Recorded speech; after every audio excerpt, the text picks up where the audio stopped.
slightly to the right and slightly up. A lot of math, but in the end what's happening is the resulting image in the image space is a convolution of the image information and the point spread function, a function which describes how this information was smeared over the pixel during exposure time. If you convert the whole thing to Fourier space, convolutions become products, life becomes simpler. So the resulting image G of the Fourier transform on the result, it's a product of the original image, Fourier of the original image, and Fourier of the motion function. And this motion function has a very nice property like sine value divided by value, epsilon, which has some significant zero transition. So you see, if you multiply the original Fourier with this one, you get unique zero transitions in the spectrum. So you have some main peak. Why is it important? If I run a Fourier on different parts of the patches in the image, I get very unique zero transitions in the image. And now the main block, the center, the width of this tells me how fast the camera is moving in the image, and the direction in which the zero transitions occur tells me in which direction the camera was moving.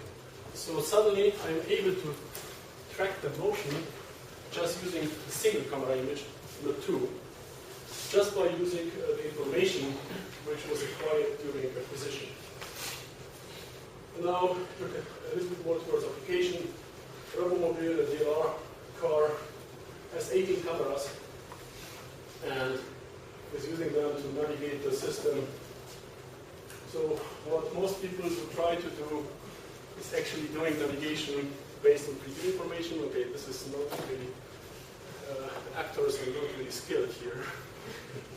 You see the system is actually acquiring now FPGA boards 3D views, and you could use it for navigation like this. But as I said before, the problem that you're having here is once your calibration parameter goes bad, also the construction deteriorates.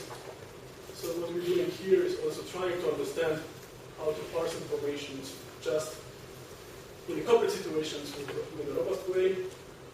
And to do it robustly, we want to be independent of calibration parameters. We would like to do something in the top part of our view. And we use optical flow again. And we are able to recover from the optical flow first segment independent motion components just by analyzing the intersection points of these vector fields. So we can tell how many independent motion groups are in the picture without knowing anything about the calibration parameters or about ego motion of the car. And what's more interesting, we can also prioritize possible collision candidates directly based on the optical flow information. So we really took a Hollywood movie and were able to say in how many frames things will collide without knowing anything about potential collision. It's usually for a single. We extended it actually to run robustly in multiple groups. So the collision was the cross here. So we would collide at this point with the front bumper of the white car if things would proceed like they are doing now. Okay, there's just some addition. This was the movie we talked about. I guess you know the Big Bang Theory, the manipulation sequence, where power is the time. So where can it be used? Like, you have sometimes a very fancy hardware.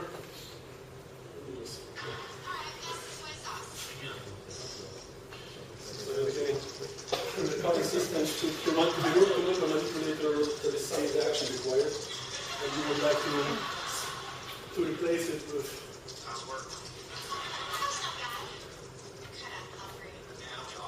Yeah. So this is the automation these days, and now you can use also something like the I guess I'm already seeing the time. So basically, so the question is how to run things like this, how to run matchings in environments where you have very complex scenes. So here we wanted to do manipulation on unknown objects. We applied things now to directly to a point cloud. In this case, for all know Keynote, but this works also the same way with the regular stereo system.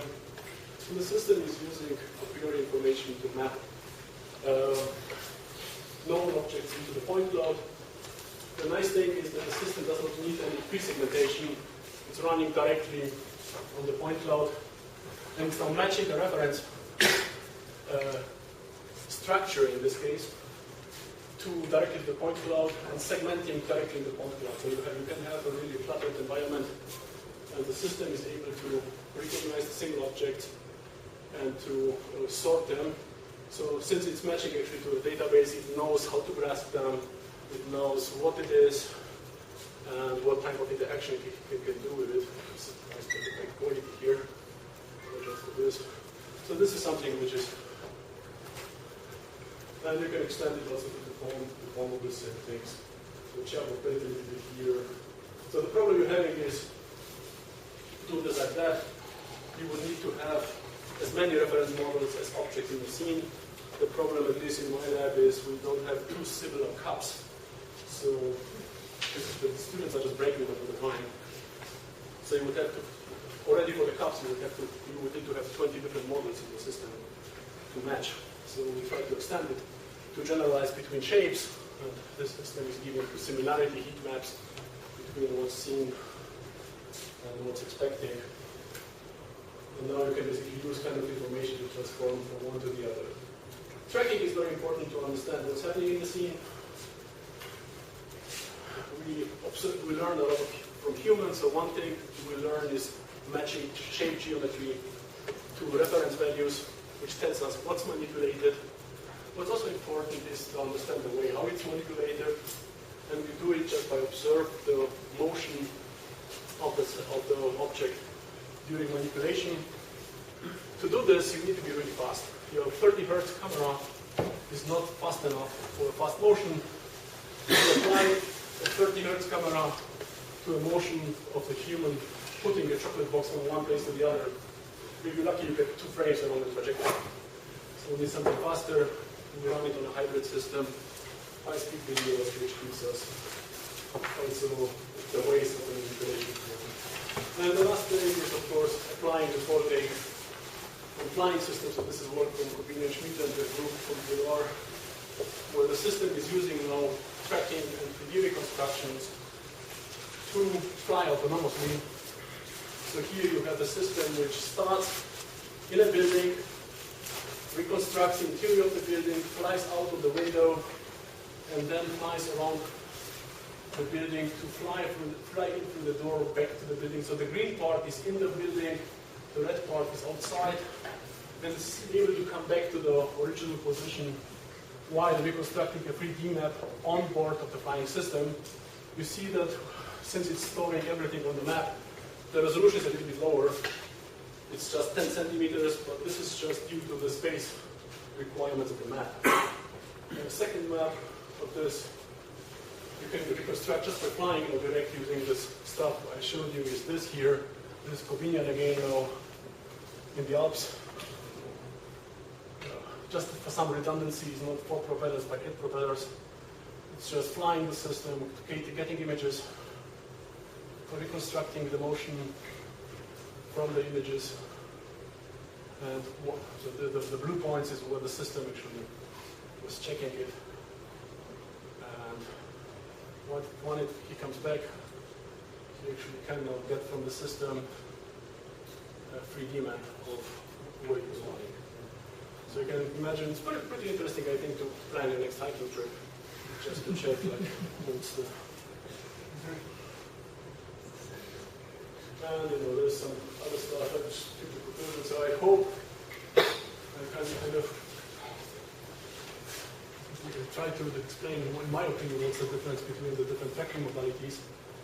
And you can do search for correspondences between 2 frames in different ways. And I think the most robust way is actually to combine different sensors, especially if you want to be robust and work in different environments. If you think about flying out of the window, the problem you're having if you do it camera-based, if you're inside of the building, the camera has high gain just to get some brightness values on the walls inside. Once you fly out of the window, system is completely blind because the camera has to readjust to the outside world. In this time, you need to do something else or your system will crash. So I really reverse the thing, but we may try to think about something else. Thank you very much.